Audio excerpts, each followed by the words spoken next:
اسمع، ولو عايز تعيش إنسان وتمشي في سكة الجدعان، لازم تمشي بميزان حساس في وسط الناس، ومهما تشوف من الأيام تعيشها بصدق وبإخلاص. أكيد السكة مش سهلة عشان فيها بشر جهلة، لكن ربك ده هيعينك عشان إيدك مع الغلبان. هتمشي في سكة السالكين هيزعل منك الحاقدين، هتعرف ناس كمان حلوين هيتغلوا كده الوحشين، هتخسر ناس كتير علشان كلام الحق زعلهم، ولو تصلح ما بينهم يوم كأنك جاي تفرقهم.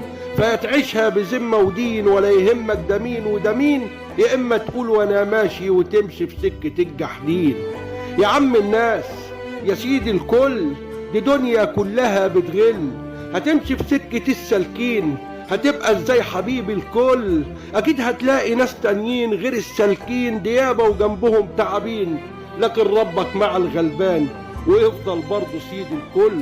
قليل الاصل ده بطبعه يبيع نفسه عشان قرشين، ويجرح كل احبابه ويتعامل كده بوشين، لكن صاحب الاصول حمال، ولو حمله ده حمل جبال في عز الدقيقة تلقى هعان، ويسند حد في الوحشين. ولو عايز تعيش إنسان